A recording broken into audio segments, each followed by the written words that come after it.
pleasure today that I am welcoming my very dear friend, Raja, Healthy Braja, as she likes to go by. Raja is an Ayurvedic nutrition and lifestyle coach, and she has a very unique Ayurvedic food-based approach, which provides Vedic perspective to modern lifestyles. She has worked with and helped wide variety of individuals, families, and organizations globally, and our school Vedic Roots is one of them, through personalized wellness consultations as well as special diet and menu plans. She is an Ayurvedic chef as well as a Marma expert, and she is our Ayurvedic consultant at Vedic Roots as well. She lives here in Toronto and with her husband Nimai, son Sham, and daughter Ekisha. And like I said, I'm very fortunate to have her as one of my very dear friends. She has introduced me to this journey of Ayurveda, and it's with great pleasure that I welcome you today, Braja, to our webinar series, Ancient Wisdom for Modern Parenting. Over to you, Braja.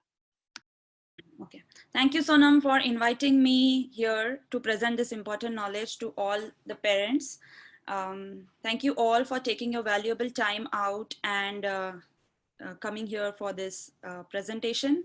I know as parents, we have busy routines, but we also want to strive to give best to our children, and that's what I'm sure brings you all here. I'll try my best that you all can make the most value of this time that you have decided to give me to present this.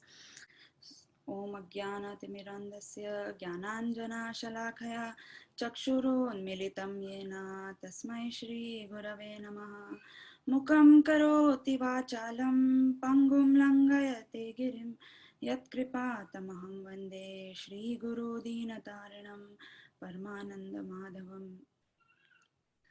Okay, so as we begin, as you all know, today's topic is nurturing with nutrition, ancient wisdom for modern parenting.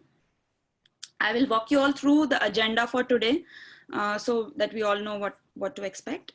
So as we talk from Ayurvedic perspective of nourishing our children, we will go through a brief introduction to what Ayurveda is. I will talk about the lineage of Ayurveda, from where I learned I learned this science.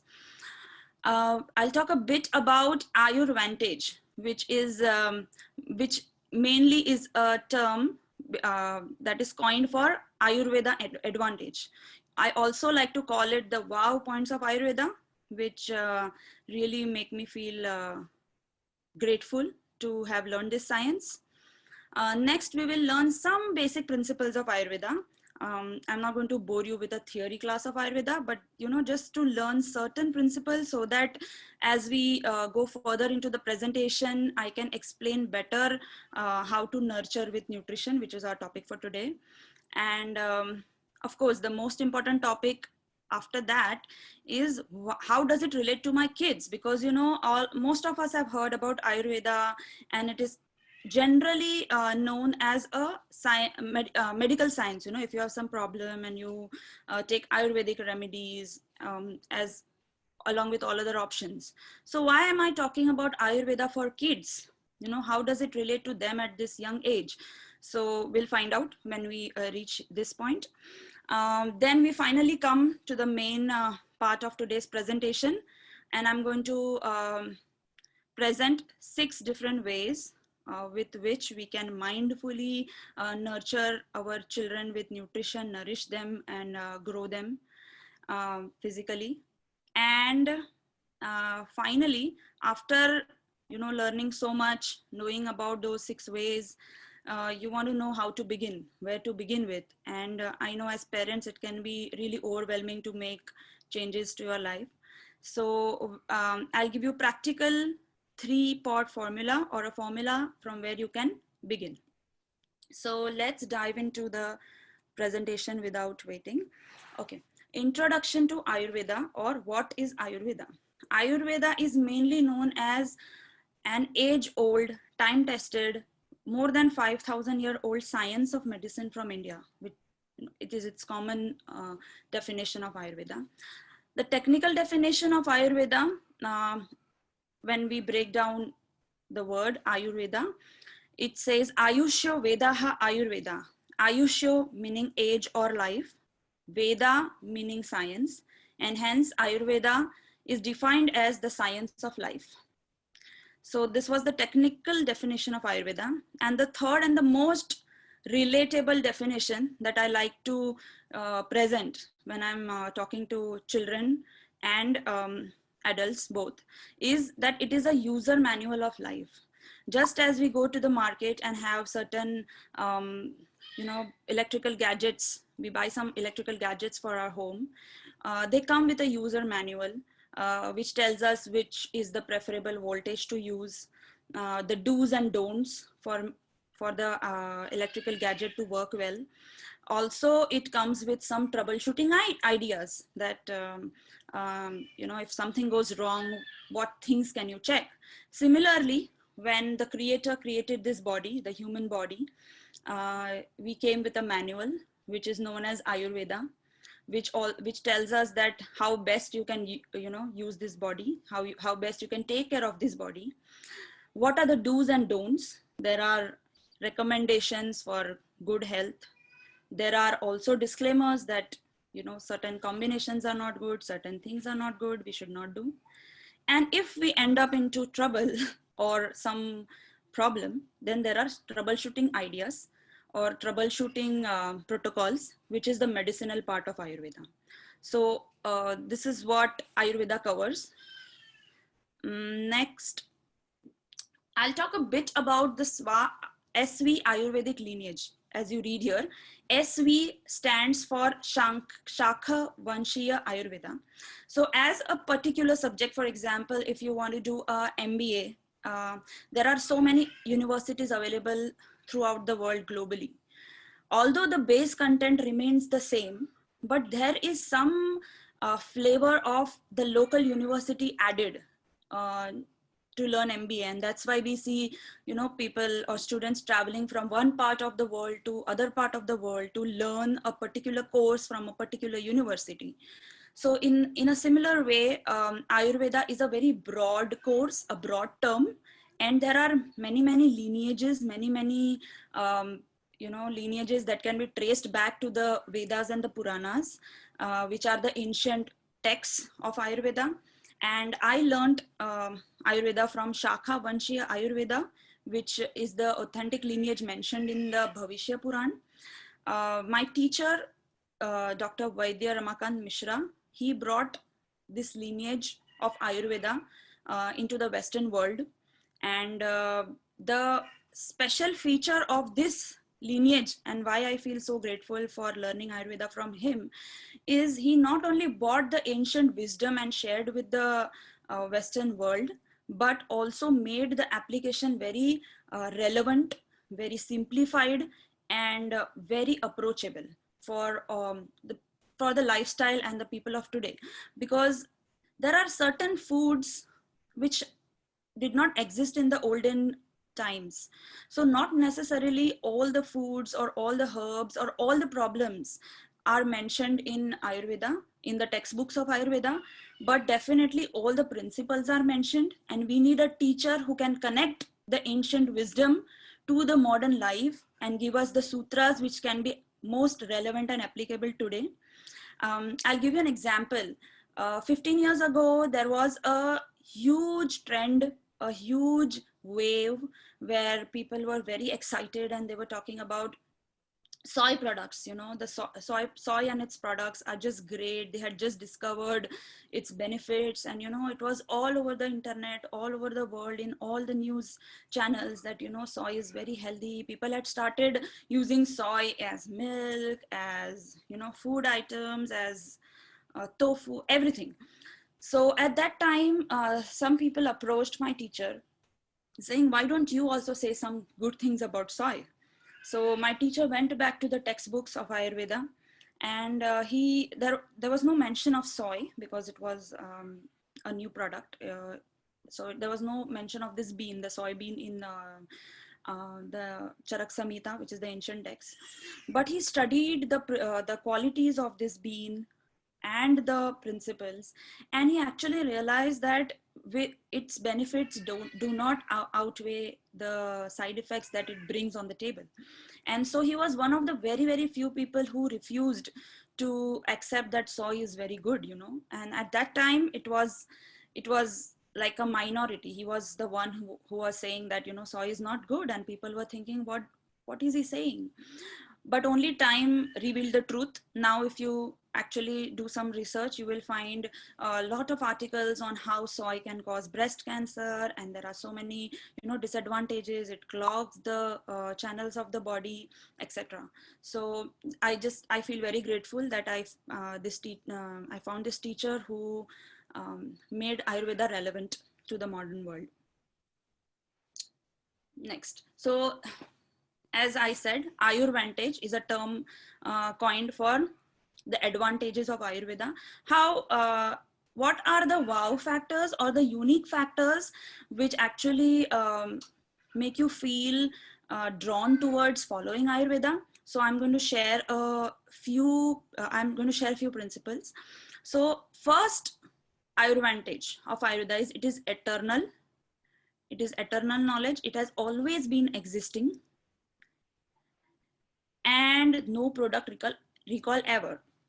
So these days we hear a lot of news, the item or the product that we have been using for years, 10 years, 15 years, 20 years, and then suddenly one fine day there is some research which says that no, this product is not safe, it has a carcinogenic ingredient, it has been recalled, or some drugs that have been recalled, and then suddenly it goes out of the market, it is forgotten. But we have used it for so many years. So it is research based, like humans have researched, and we have tried as experiment, and then the product is recalled. But have you ever heard a turmeric as a product being recalled, or cumin? It just exists eternally since the time we born, and our parents and grandparents have used it in our cooking, and these are the herbs and the spices which we use daily, and we haven't heard that these things have ever been recalled. So that's why it's a solid, firm, foundational knowledge which is tried and time tested. Second is hetu centric. I'll explain what is hetu centric. Hetu meaning cause, the root, I would say root cause. So Charak Samhita, the ancient textbook of Ayurveda, explains that how one can maintain good health. So hetu lingam aushadhi jnanam swastatu paranam. So cause, symptom, and knowledge of medicine are the three main factors to maintain total health. So what I would like to explain this with one example. A very simple example. Two people, a person A and person B, suppose they have a headache, both of them have a headache. So our normal way of reacting to a headache is take a painkiller. So person A takes a painkiller, person B takes a painkiller, and their headache is gone. And that's where we stop. So it's good to take a painkiller and stop the symptom at that point. But if we have only addressed the symptom and not gone to the cause of the headache, then we are missing something. So cause meaning a headache is a symptom. There can be 1,000 reasons, different reasons for having a headache. When somebody comes to take help from an Ayurvedic practitioner, mainly the practitioner will ask the person, both the people, that can you tell me when did the headache start, and what did you do in last 24 hours when you just got this headache? And maybe person A would explain that, I had a lot of work at my office and I couldn't sleep throughout the night because I had some project, some submission. And then something didn't go right and I skipped my meal, and by evening I got a headache. So skipping a meal and not sleeping well caused a headache to this person. Now person B, he says that I've been fine. I've slept all right. I have eaten my meals on time. I didn't do anything wrong. Then why did I get a headache? So then, the next question somebody would ask him that, okay, how much water do you drink during the day? And the person says, oh, I just forget to drink water, so maybe I just drank a glass of water yesterday and not much, and that's it. He got a headache due to dehydration. So if I tell person A that you should drink more water without actually finding what was the root cause of his headache, it wouldn't solve his headache. At the same time, if I just tell the person B that, eat your meals on time, sleep well, and you will have no problems, you will never have a headache, and person B will wonder that I've been doing that, and why do I still have this headache? So this was the simplest example of how a root cause can be different, but there can be serious implications if root cause is not found and not treated timely, because headache is just a symptom that something is going wrong in your body, and you need to give attention to it. So Ayurveda not just stops at treating the symptom, but it goes a level deeper, finds the root cause, and also tries to address the root cause. And with these 2 points, the third point that you can see here, one size doesn't fit all, is completely clear, that you cannot give the same drug or the same solution to all the people with the same symptom. So one size doesn't fit all. You see how this girl is so upset because she's wearing a coat which is not her size. Every one of us like to wear clothes of our own size, right? So we would want solution to our problems just tailored to our problem. So that was the second advantage. We'll move to the 3. The third one is, it is a wholesome model. So it is going beyond nutrition value. So when you hear nurturing with nutrition, you're mainly thinking is, okay, I have to give so much calcium to my child, I have to give so much iron to my child, and there are these overwhelming values, and you don't know how to balance all the nutrition to food, and then you think about giving them supplements, and it's all about values of nutrition. But Ayurveda also goes another layer deeper, where you not only study the nutritional values, but also the digestion capacity. So digestion capacity means that there are certain foods which may have great nutrition value, but our body may not be able to digest it due to our certain genetic makeup or seasonal makeup or just our lifestyle. So I will explain this with an example. For example, a banana is very nutritious. If you have heard of black gram lentils or the urad dal, is also a good protein. But these things are very good if you do not have a sedentary lifestyle. If you, like my teacher used to explain, that if you are going to climb a tree and bring a coconut down from a coconut tree 10 times a day and walk in the fields, and you're constantly every day having physical activity, only then your body would have capacity to digest these heavy foods. If you do not have so much physical activity, our body is not capable of digesting these things, and thus they cause more trouble than absorbing the nutrition, because body is not able to assimilate the nutrition out of them. So Ayurveda studies the foods in light of not just nutrition values but digestion capacity. The second being, it also goes beyond digestion, which is the post digestive impact. There is this detailed article that I have written on my blog, lime versus lemon. But I'll explain in short here that lime and lemon are both known very well for their vitamin C values. So they bring in a lot of vitamin C, and vitamin C helps the absorption of food. So most of our foods, we sprinkle it with a dash of lime. Now, post digestion, the lime has an alkaline effect on our body, whereas the lemon has a acidic effect.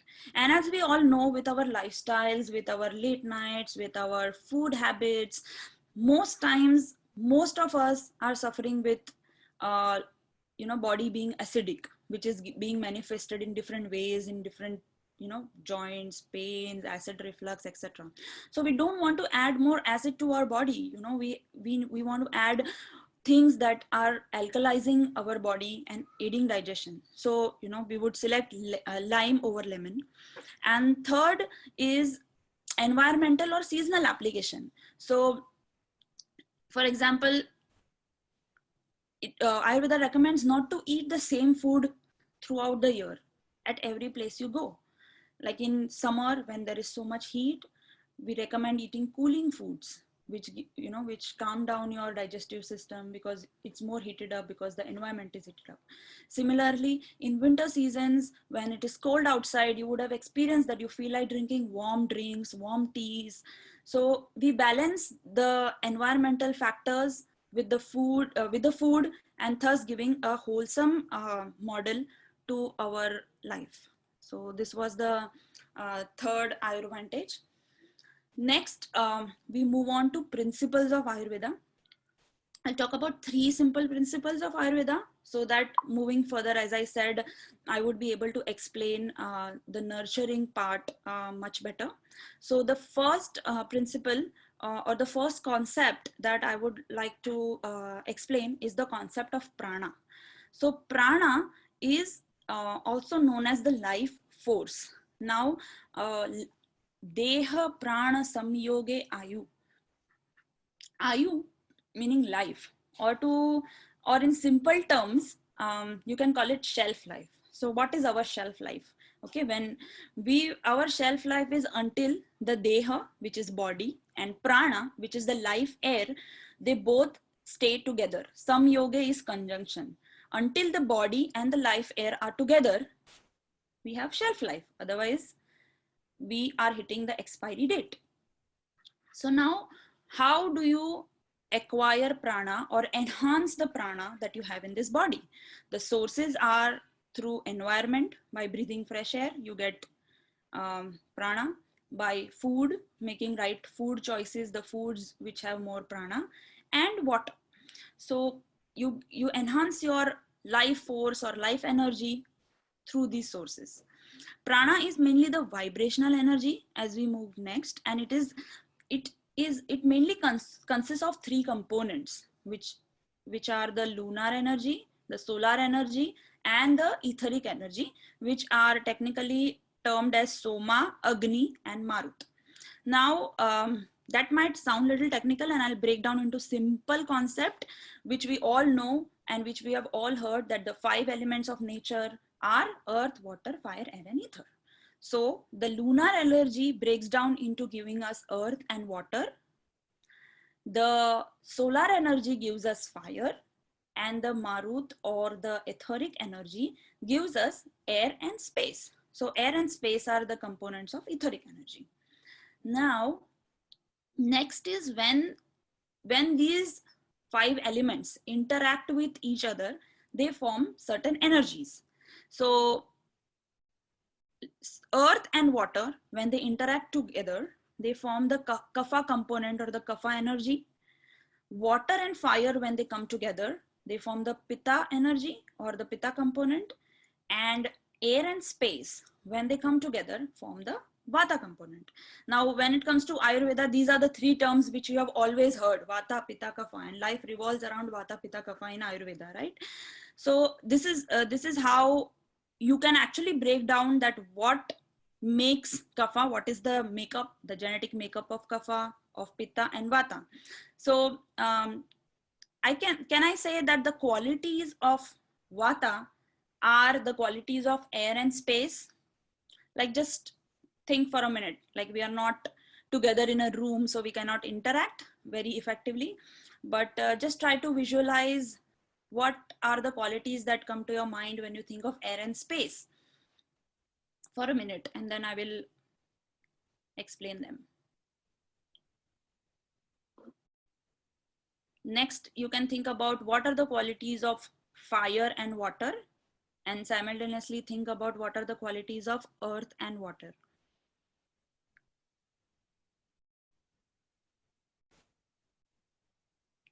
So air, what comes to my mind when I think of air is it is constantly moving, it's in movement, it is light, it is dry. When it comes to fire, you think about it is hot, it is pungent. When you think about earth, do you think about it's heavy? When earth mixes with water, do you think about a mud puddle? which is heavy, which is, water mixed with the mud. When you think about fire, pitta, you can think about the volcano where there is fuel and fire together. So that way we can define vata, pitta and kapha based on their qualities. And interestingly, now you will be able to actually break down to understand that different foods are also classified as vata aggravating or vata dominant foods or pitta dominant foods or kapha dominant foods. So for example, if I say spinach, then you would be able to analyze that spinach is light. It is so it is a very vata vata herb. Then when you think about chilies or ginger, it naturally brings pitta to mind. And if I say, imagine a sweet potato, it is heavy. It makes you think that, it is a kapha predominant vegetable. So you can divide many things into vata, pitta, kapha family. We also see people, some people just cannot put on weight. It's not about how much they eat, but it's just that the vata energy in them is very predominant, and that's the maximum weight they can put on. Whereas you see some people who have kapha predominant energy, however hard they try, however diet they maintain, somehow they cannot go beyond certain benchmarks because that's their makeup, that's their base energy in the body, which is kapha. So that was about prana. Next is, let's define health based on this principle. So health, according to the definition, the text definition, is a state of balanced functioning of doshas. So vata, pitta and kapha are energies, but when they become imbalanced, when the balance is lost, then they are called doshas. And then we need to constantly work on balancing these doshas. A vata predominant person should have vata pacifying foods, which actually don't aggravate the vata. So, for example, a vata predominant person wants to have spinach. Then that person is advised to saute the spinach in ghee, add some grounding spices so that the vata of the spinach is balanced and it does not affect the vata person and make the digestion more gassy or airy. So balancing of the doshas, when the doshas are functioning well in the body. So this is balancing of digestion, when the digestion is optimum and we are not making toxins which are being retained in the body. So balance doshas, balance digestion, balancing functioning of the 7 tissues and elimination. So I will just tell you to minimize this point in your mind for now, because we are going to talk about the 7 tissues or the 7 dhatus shortly as we move further in this presentation. And that time I will be able to explain what these 7 tissues in our body are. But for now, it is just enough to understand that for a complete balance health, we need our doshas to be balanced, our digestion to be balanced, our tissues and elimination to be in optimum health and working normally. And that is defined as a complete state of health. Next principle of Ayurveda that I would like to introduce you to is food is therapeutic. So you would have heard this statement, you are what you eat, or purity of mind comes from purity of food. So you would have also experienced your own temperaments change with the type of food you eat. Different people have different temperaments. So food actually affects our mind. Food also affects our growth, the way we grow. I love this principle given in Charak Samhita. Please hear it carefully. It really will make so much sense. When diet is wrong, medicine is of no use. And when diet is correct, medicine is of no need. So this is mainly based on the prevention model, that first are the do's and don'ts. Manage your diet well. Don't reach to the point where you have to troubleshoot. So if you take care of your diet well, you will not have to reach the medicinal part of Ayurveda to troubleshoot your problems. So food is of key importance. Also, this is the famous Hippocrates said, let food be thy medicine and medicine be thy food. And my teacher, Dr. Vedya Mishra, used to always say, taste is just a delicious byproduct. And I've experienced this because the way, after getting introduced to Ayurveda, the way I think about recipes, the way I think about menus is way different than I used to. Initially, it was all about taste. Oh, this will taste very good with this dish. And I would make menus in that way. But once I got introduced to Ayurveda, all I think about is, this is a very heating food. So let me add some cooling spices to it to balance this food. And that's how I process my menus. That's how I process my dishes, my recipes. But taste has never disappointed me. So that's when I realized that my teacher was always right when he said, taste is just a delicious byproduct. If you start from the perspective of thinking about health, you will definitely end up in delicious recipe. But the opposite may not be true. If you just think about taste and not think about health, you may be satisfying your taste, but not necessarily your health. Now we are at the next part where we actually want to know, most of us want to know, that why am I here and how is it going to benefit my kids, right? As parents, we want to know that all these principles are great, they sound good, but how can I help my kids?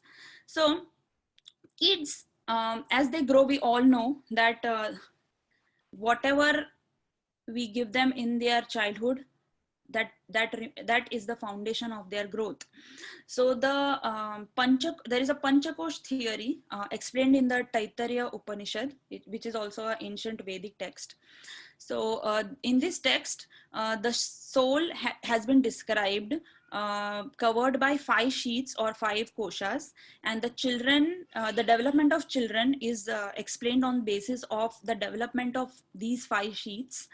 Namely the Annamayi kosha or the physical sheath, the Pranamayi kosha, the Manomai, Vijnanamayi, and Anandamayi. So out of which the first kosha is a kosh or the sheath, which is known as the physical sheath or the food sheath, for a simpler explanation, is the first and of key importance, because it is a very vulnerable sheath. Because as it's the development of the physical body, any imbalances or any deficiencies in this level percolate through the development of all other layers. And hence it is very, very important that when our kids are young, we build their physical sheath very well so that they can become complete human beings. Their mind, the Manomai kosha is the mental, the kosha, the sheath at mind level, Vijnanamai is the scientific level, and Anandamai is the spiritual level. So they can develop into complete human beings with complete satisfaction and health of physical body. And that's why I always say that for a tree with strong roots, there is no fear of wind. So if you have built strong foundation for your kids, that's one of the best gifts that you can give to your kids for their life to come, because their foundation is strong. And now finally we have come to the main topic, that based on these principles, how do we actually nurture them with nutrition? How do we nourish them? And how do we make sure that this first sheath or the Annamayi kosha is developed very well? My first recommendation to you here is feed your kids intelligent food. So this term has been coined by my teacher, Vaidya Mishra ji. He coined this term called intelligent food, dumb food, and dead food based on the pranic energy of food. So now we understood what is prana, and depending on how much prana is present in the food defines whether the food is intelligent, dumb, or dead. So I've compiled a short understanding about what kinds of foods are intelligent food. Um, as you can read here, they are alive, fresh, and full of prana. They are mainly organic, pesticide free. They have been prepared with proper combination of ingredients, spices, and herbs. When you eat seasonal foods which are fresh from the farm, it is an intelligent food. It is also important how, like, our body has a unique mechanism to communicate with us whether we are doing things right or not. Like sometimes after eating certain foods we feel light and satisfied, or you have experienced that sometimes you eat or overeat certain foods that you really love, your tongue loves, but after eating the food you feel the tightness in your stomach, you feel uncomfortable. So that is not a sign of intelligent food. Also, if you feel sluggish and sleepy after eating, that means it is not intelligent food, it is not digesting.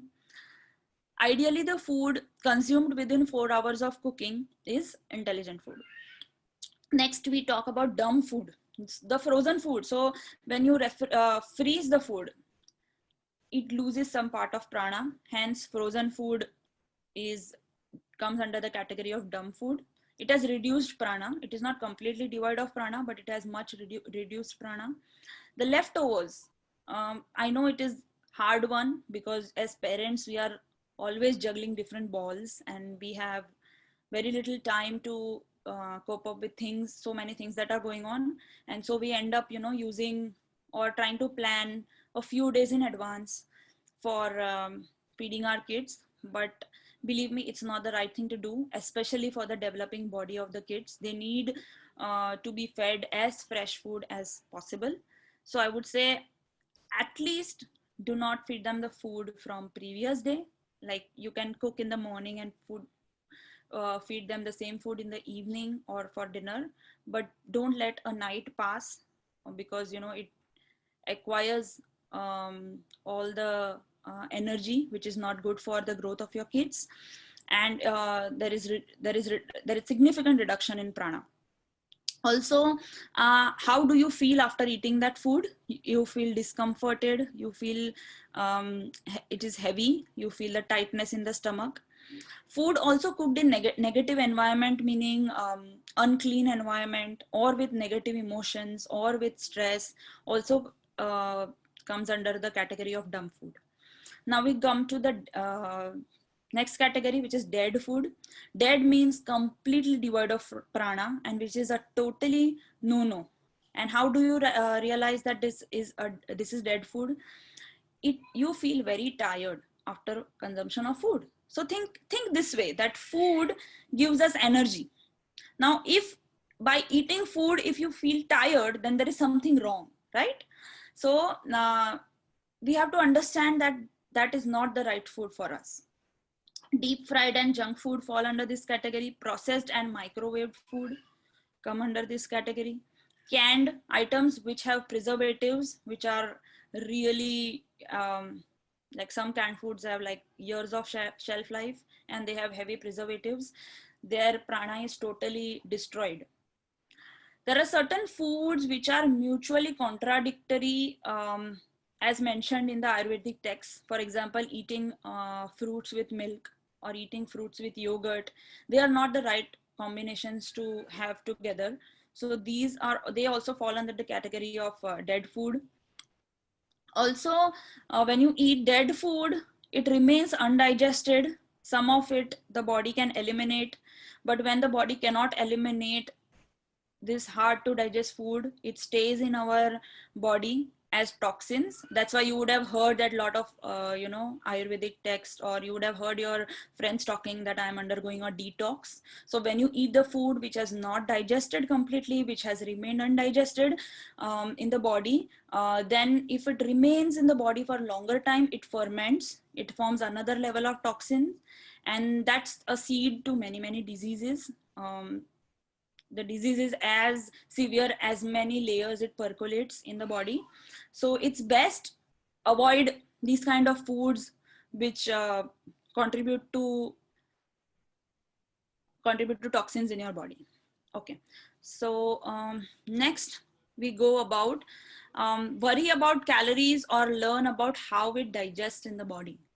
So these days we are always confused, or mainly thinking that how much calorie I can give my child. Like, weight is the way we actually define the health of our child, which is not totally wrong, but we also have to understand whether this weight is healthy weight, or excuse me,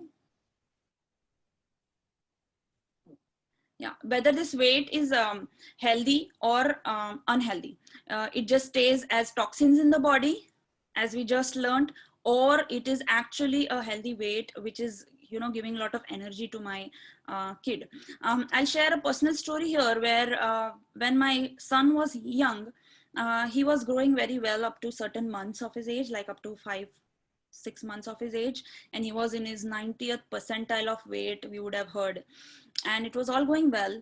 Suddenly, due to some reasons, he stopped putting on enough weight, and then his weight fell down to 10th percentile, and it was so worrisome. The doctors and the people around told him, oh, he's not putting on weight, feed him high calorie food, feed him nut butters, feed him hard cheeses, feed him avocados, feed him nuts.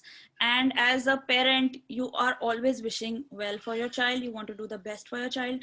And I tried doing that, and in the process I actually realized that he was not digesting these things well. His diaper showed that. Sorry to be gross, but some foods were coming out as it is. And I realized that, you know, although they are high calorie foods, but his body may not be able to process this. So there is some other underlying problem that I need to find out. And as the months passed, and as I dive deeper into this quest, I realized that I needed to fix his digestion. Once I fixed his digestion, and even if he had low calorie food, but he was able to digest the food that he was eating to 100% of his capacity, he was doing all well. So we need to change our mindset from just thinking about calories and numbers, and also think about how well the body is digesting, assimilating, and absorbing the food. Sometimes we feel that, you know, our kids they just don't feel hungry, they are just refuse food, and that's such a big struggle for so many parents. But there might be a problem where the child is not feeling enough appetite. So we need to actually address the digestion, give the child appetizing foods, you know, some ginger drink, or, you know, it's, of course, one size doesn't fit all, as I always say. So different children might have different issues, but, you know, we should think about addressing those problems rather than, you know, tagging our child and just leaving it there. Next, building end-to-end immunity and nourishing 7 dhatus. So I just mentioned a few slides ago that we will talk about the 7 dhatus. When we start any journey, going from point A to point B, we always want to make sure we complete the journey. If we break the journey in between, we are not going to reach our destination. Similarly, in Ayurveda, our body is defined to be made with these 7 layers called the 7 dhatus. Dhatus means one which holds. Dharayata iti dhatu. So the body is held by these 7 dhatus, and it is very important to build end-to-end immunity and not stop in between. So the first dhatu, or the first layer, is called the rasa dhatu, or the plasma. Second layer is the rakta or blood. Third layer being the mamsa or the muscle tissue. Fourth layer is meda or fat tissue. Fifth layer is the bone tissue. Sixth is the bone marrow or majja dhatu. And seventh and the last dhatu is shukra dhatu or the reproductive dhatu. Now, how do you nourish them? There are two principles by which you can plan your menu. So you can nourish them by planning your menu, eating right types of food. And there are two principles which I will just explain briefly, because that itself is a topic in itself. It can be another big seminar on menu planning. So the two principles on which one should plan menu are the first being the 6 tastes. So Ayurveda also mentions the 6 tastes or the rasas, which should be balanced while preparing a meal. The 6 tastes being sweet, sour, salty, bitter, pungent, and astringent. These are the 6 tastes, and they should be present in our meals in the sequence of predominance of their sequence of predominance of the way I mentioned them. So the sweet, for example, sweet being the maximum, then a little reduced quantity of sour, a little reduced quantity of salty, a little reduced quantity of bitter, and so on. Now, sweet doesn't mean sugar sweets.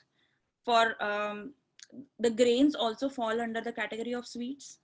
Sweet taste, okay? The underlying taste that the body is supplied with by having that ingredient is the taste. So planning menu with inclusion of these 6 tastes is one way. And the second is certain tissues that you see here. I have mentioned certain foods. Certain tissues are nourished by certain foods. As you see, for example, the mamsa or the muscle tissue is nourished by foods which have protein, for example, lentils or small beans or paneer. Then 5th layer, which is asti dhatu, the bone tissue, is nourished by calcium predominant foods like coconut, sesame, milk, etc. So this is how you can plan the menu so that you nourish the 7 dhatus. And once the 7 dhatus are strong, the immune system of the body is going to be very strong, and you are going to nurture the strong foundation for your kids. Okay, next, switching gears, going from a quick fix mode to a long-term gain model. Now, what do I mean by that? So as we previously talked about how we talk and stop in terms of just curing the symptom. So that is how we think, quick fix. So these days we see that in line with the quick fix model, even the herbs that are available, like turmeric, there is a lot of research on how healthy and wonderful turmeric is. And so now they have made turmeric available in the form of capsules. And we want shortcut to success. But there is no shortcut to success, because along with the right ingredient, Ayurvedic texts mention that there has to be right processing of the ingredient. So these are the two terms that I mentioned here. Samyog, which is gathering the right ingredient. For example, turmeric is known as the king of all the spices, but it is the most adulterated spice available in the world. So it is very important that you find the right and pure ingredient first. Once you have found a pure ingredient, please do not make capsules and make a quick fix to solve your problem, because it is going to result in another greater problem. If you try to fix it quickly right now, you are going to end up spending more time solving that problem anyways. So please do not go for quick fix. There is a proper way of processing that ingredient, which is known as samskara, giving it a right samskara. So how do you process turmeric, for example, is by turmeric has a fat soluble component and a water soluble component. So we need to supply or cook the turmeric in a fat soluble component, in a fat for the fat soluble component to dissolve, and in some water for the water soluble component to dissolve. And so if we would have seen that our parents or our grandparents used to cook our recipes, they used to cook a vegetable in ghee. There is turmeric, so turmeric has the fat called ghee, in which the fat soluble component dissolves, and also the vegetable itself has some water in it, or there are some vegetables that need some additional water to get cooked. So there is water component and fat component both available for the ingredients of turmeric to be easily digested in our body and assimilated to its right effect. So it is very important to do gather the right thing and do it right way. And also there are many things that, you know, they might not be like quick fixes, or you know, the advantages of those things might not be available just in a day or two. For example, I'll tell you a story of my friend who went for a routine yearly checkup, and her doctor realized that, you know, you have a low vitamin B12. But in the same go, the doctor said, I'm surprised that although your vitamin B12 is low, your iron levels are pretty good, which is normally not the case. And you know, the friend reflected over it and later just shared with me that, you know, our time tested wisdom, like my mom gifted me a lot of pots and pans which she had from her grandmother of iron. She regularly cooked in these iron pots and pans, and maybe the iron that is maintained in her body in optimal level is because she's, you know, cooking her food in these iron pots and pans.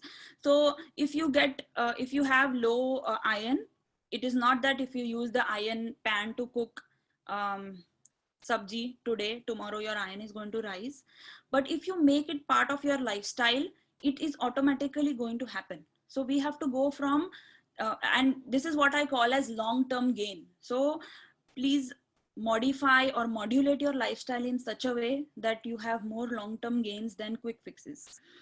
Some quick fixes that you see here, the turmeric capsules that I already talked about, the EMF and the microwave. So microwave comes with a disclaimer: 2-minute cooking with some free radiation in your body. And EMF. So EMF mimics, now we all know what is prana. So I can say that it actually disrupts the prana energy of our body. It is very harmful to expose your kids, even for yourself, to EMF.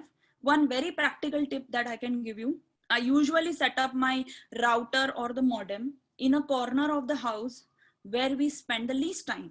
For example, I do not keep the modem in the vicinity where we sleep, you know, close to our bedroom, or you know, a room next to our bedroom, because the vibrations are going to be, the signals are going to be much stronger there.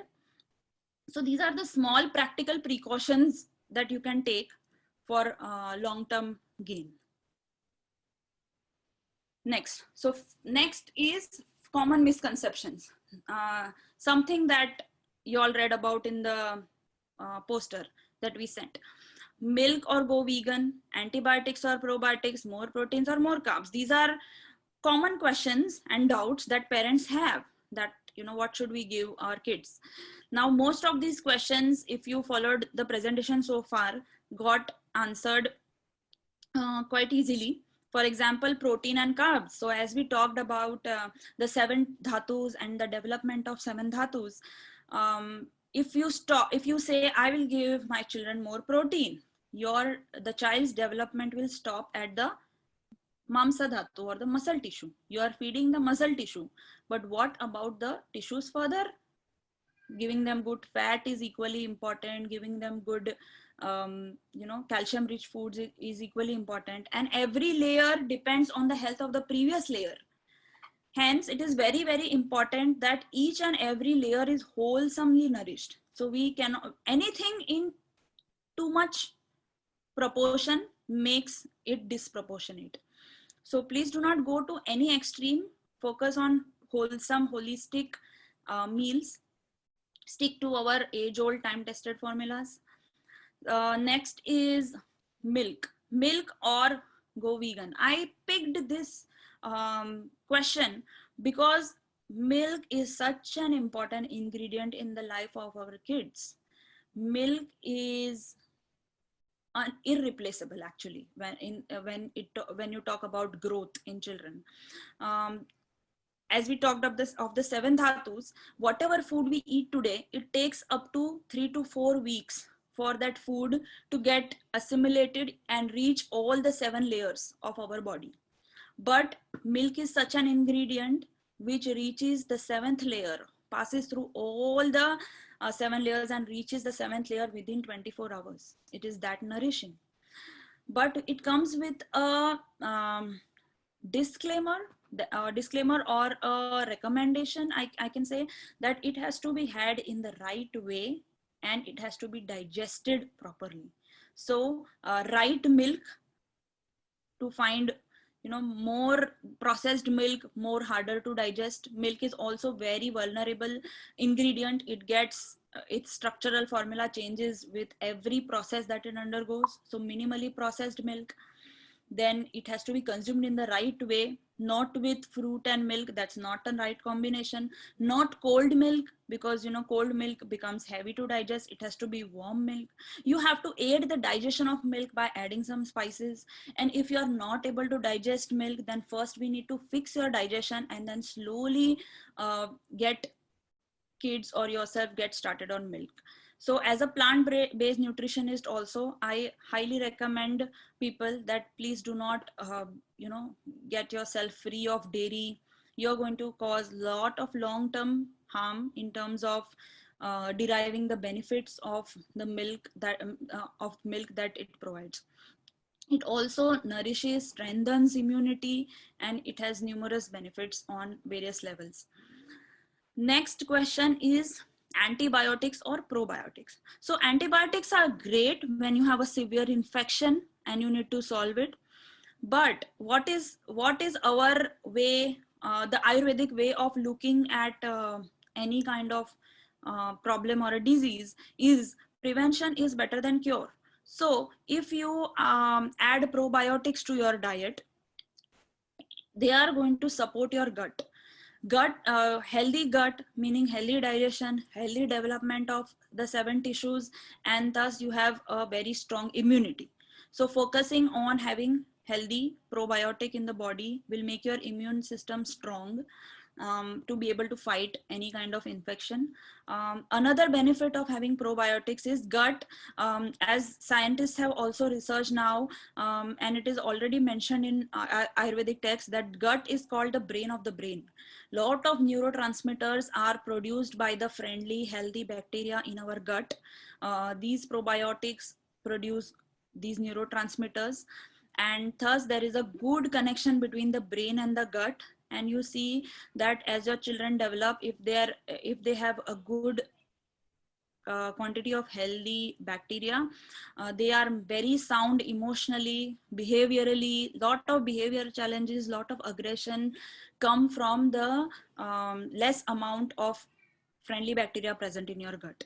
So work on probiotics and not on antibiotics. Work on prevention and not on cure is what I recommend.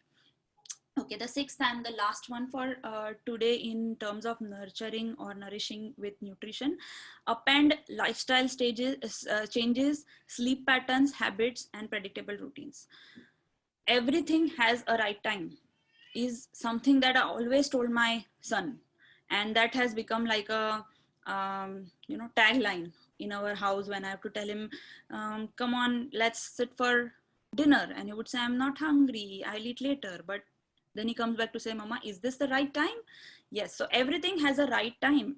My teacher always taught that if you do the right thing at wrong time, it is still wrong. So the time that you allot for different activities is of immense importance. Digestion is connected with the solar cycles or the cycles of the sun. So when sun is down, digestion is down, and that's why it is said that you have your biggest meal of the day when the sun is overhead in the noon. So 10 to 2 is the time where the sun energy is the highest and your body can digest the food well. So that's the time you have your biggest meal of the day. When sundown, that means it's time to sleep. Sleep 2 hours before sleeping. It's ideal to finish off dinner so that the digestion process has already taken place. Also, kids um, react or behave very well when they have a predictable routine. So having a predictable routine, having a predictable lifestyle is of a lot of value, not only in terms of behavior, not only in terms of health, but it also enhances your lifestyle towards good immunity and health. Not like, it's a science, like when the body sleeps in the night, the time between 10 o'clock to 2 o'clock is the time where the organs restore and they heal themselves. And if we sleep later, or if we don't give rest to the body at that time, actually it is the seed to many many diseases. And I can say that 50% of even our adult health problems get solved only by changing our sleep patterns and tweaking them to the right time. So lifestyle being very very important. Now, in conclusion, I told you so many things, and you might be overwhelmed by what should I, where should I begin with?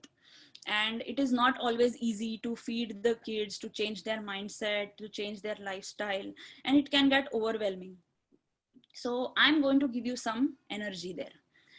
We all know ATP.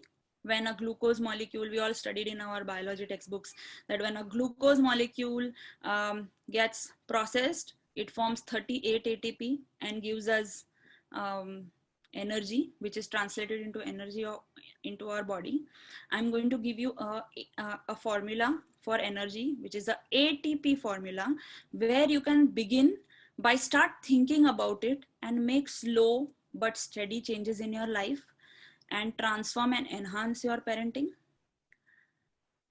First, acquire right knowledge. And I always tell people that what is trendy may not always be right. You may see that suddenly there is a trend of certain things, and then people go mad or gaga behind it, and then suddenly that wave falls and you have acquired the negative impact of that wrong wave. So please don't go behind blind following. Ask right questions, gather right knowledge, and then make your decision. So first thing you can start with is by acquiring right knowledge. Second, teach your kids by example. Your kids will remember what you show by example and not by what you advise them. So every day, just by showing, by practicing what you want them to follow, you are making a mental investment. You're making an investment in their mental banks. Slowly they are observing you and they will be inquisitive. They will ask you.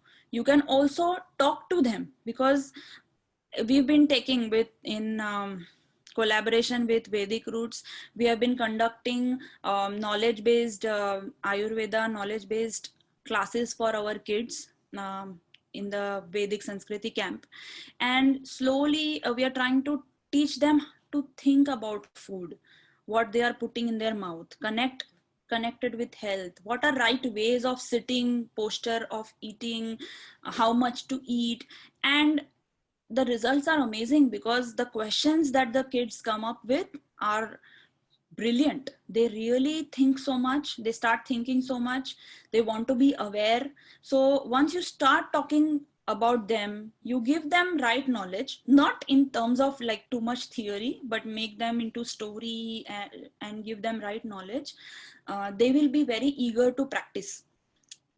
Even for adults, knowledge is liberating, right? So when we know something, we would always be enthusiastic to follow. So teach by example, talk to them. And third, which is the most difficult but not impossible, so patience and perseverance. When you have acquired right knowledge, give it due time for it to work, because it is right, it is going to work. Please do not tag your children that, oh, he's a picky eater and he's not going to eat this. If you tag your children like that, they will acquire that kind of mentality. They will start thinking themselves that, oh, I am a picky eater. So you are doing more harm than good. Do not give up, keep trying. And initially it may feel like, your children are denying and it's not working, it is failing. So initially your child may say, no, I just cannot have it. But slowly, as you keep going, as you keep leading by example, as you keep giving right knowledge, what they will do is slowly they are registering in their mind, they are accepting that yes, this is right. Like, I tell, my son used to not like beets, and then when I gave him some foods which he likes, I made his favorite dish. And then I said that, Sham, you do not eat everything just because you like. Some things you eat because they are healthy. So I acknowledge the fact that yes, you do not like beets, and I accept it, but you are eating beets because they are healthy. And he started saying that I don't like this, but I'm going to eat this because it is good for my body. And that's how he started liking and accepting and continuing having the healthy food. So first there'll be a stage of denial, then there'll be a stage of acceptance, and finally when they will look back in their life, they will really appreciate. Like when I look back now, my mom used to always, in those times, the schools used to not provide meals. So we used to carry our lunch box, and my lunch box used to always have a glass of fresh probiotic buttermilk. And I used to enjoy it, but now I realize that there was a science behind having probiotic buttermilk every single day to develop good probiotics. So when they will look back, they will appreciate what you all did for your kids. And I'm sure that's the best gift that parents can have. And the satisfaction of doing your best for your kids is priceless. So thank you all for your time. I hope I could add value to this time that you all gave. I can take questions. Yes, thank you so much, Praja. I'm so delighted that so many of us could learn from your wealth of knowledge today. And there's many questions that have come in. I'm trying to sort them so that we can put similar questions together. The first thing I just want to say is that we will make the presentation, the recording available through the Vedic Roots podcast. So you all can have a look there for any references that you may want to make. I also wanted to say that Healthy Braja, she is an Ayurvedic nutritionist and consultant, lifestyle coach, sorry. So you can also visit Healthy Braja's website and for more information about the different opportunities you have to learn from her. Having addressed that, I'm going to now dive into the questions. The first question I have is, how do I balance diet if both my kids have a different bodily constitution? We are a family of 4, so how to manage that? Yes. So what we recommend in terms of daily menu planning, if there are no particular health challenges, the food that we cook is always tridoshik. Tridoshik means balancing all the 3 doshas, and which is recommended. The example that I gave, that if you have to have spinach, if you have raw spinach, it's going to increase your airy energy or the vata energy of the body, and your vata can go out of balance. But cooking it with ghee, grounding it with grounding spices like some ginger, it's going to balance the vata of the spinach, and hence you will be able to make it tridoshik, and all your entire family can have one same meal, not to get overwhelmed. Thank you. Sorry. The next question I have is, you mentioned the use of olive oil, but is it good for Indian cooking, keeping in mind heating point, as traditionally we never cook Indian food in olive oil? Yes, so olive oil. Olive oil is important because it is in your meal.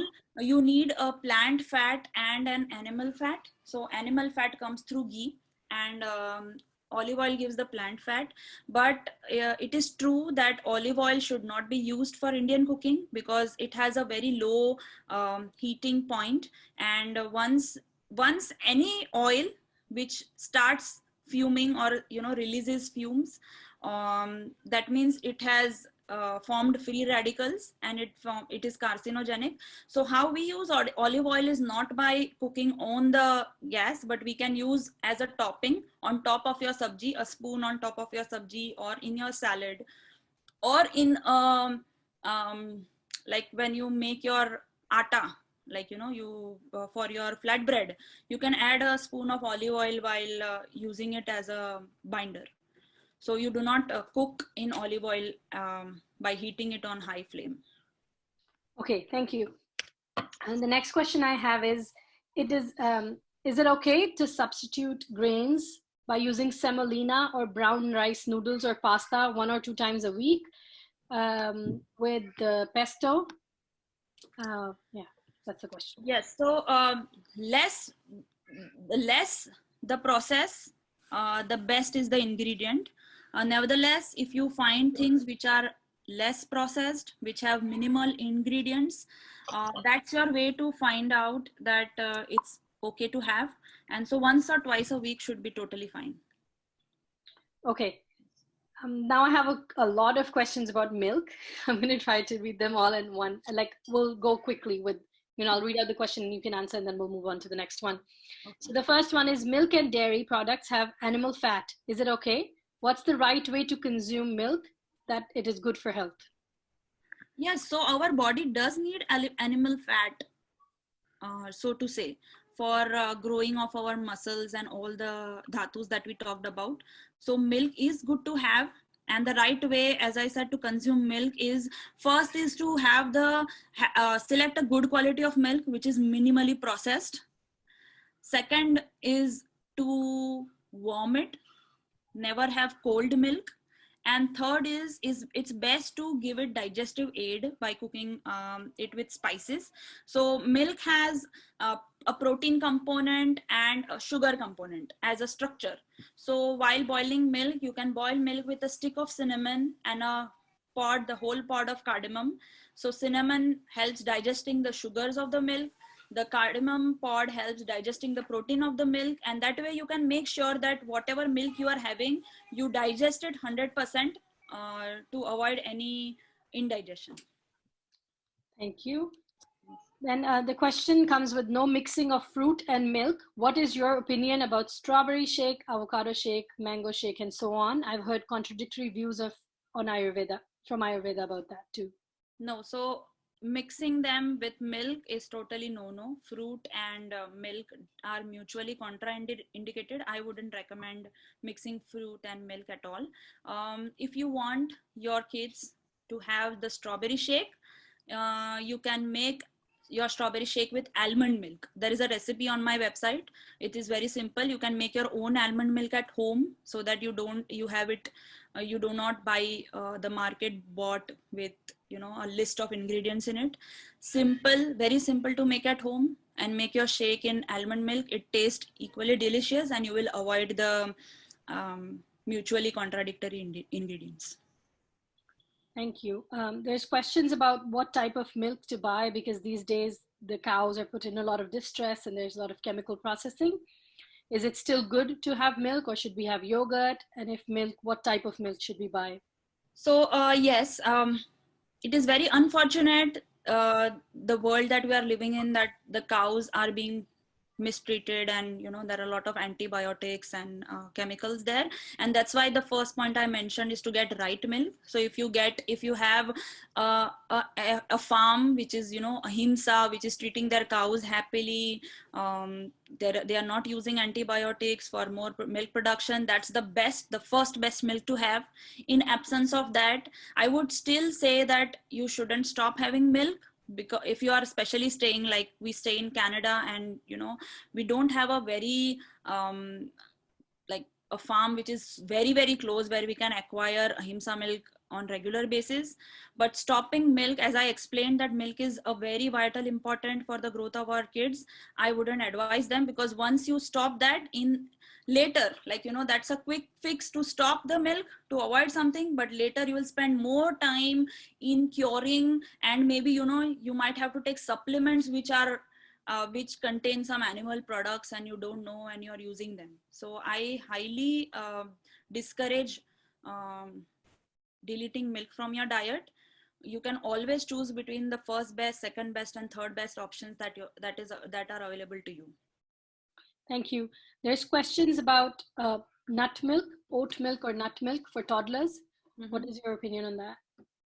So as I said, they are good, but they are not substitute to regular milk.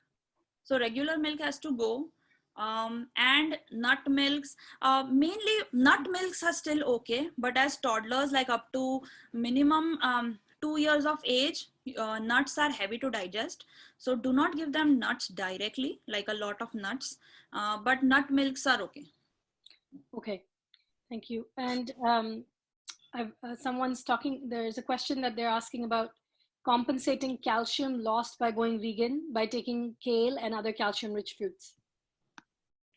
They're asking for your opinion. So I didn't get the question. They're asking if someone's not getting enough calcium because they're vegan, so they're not taking milk, and they think that it can be, it is said that it can be compensated by taking kale and other calcium rich products. Is it wrong? It is not wrong, but as I explained, the benefits of milk, that it reaches your 7 tissues in like 24 hours. So there is no substitute to milk. At the same time, yes, you can have greens which have calcium. Sesame seeds have good amount of calcium. So, toasting and, making them into a powder and adding them to the meals also give you calcium. So there are many ways to work on calcium too. Yes. Okay, thank you. And the last question is milk on milk? We have more questions. Is milk good for all age groups? Yes. Okay. It is good for all age groups. Okay. Unless you have an allergy or some problem which first needs to be fixed. So you can stop milk for a temporary period of time, fix your digestion, fix your allergy. Then you slowly start by, having 50% milk and 50% water, get your body acclimatized to milk, and then start having milk again. Sure. Thank you. There's a question about how can we increase the healthy bacteria? Can you suggest some foods? So yeah, as I mentioned, the buttermilk, like not the store-bought yogurt, but you can make yogurt at home by culturing the milk with fresh yogurt cultures. So when your milk is cultured freshly with your yogurt cultures, they are rich in probiotics. So you can make buttermilk, like, because yogurt can cause, it is, caphagenic, and it can cause kids to get cold and congestion often. So I recommend 20% of that yogurt with 80% of water and some warming spices like some pepper powder in there, some ginger in there, and it could be made a regular part of your diet, especially now that summer is starting. In winter, I do not do it so often, especially in these cold countries, because it causes congestion.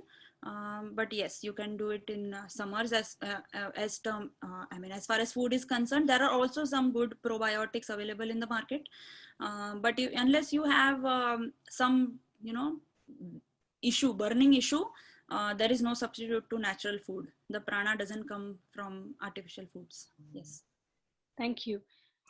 Is there any specific food sources that can help us manage behavioral issues in children? So it is not a one-line answer or a generalized answer to this question. It depends from case to case. It has to be worked on, because you have to go to the root cause and find out what is causing it, fix that underlying issue, and then comment about how could we deal with it. Yes, thank you for bringing that up, because I see that now there's a lot of questions that are coming up for specific situations. My child has this issue, or we have a specific diet.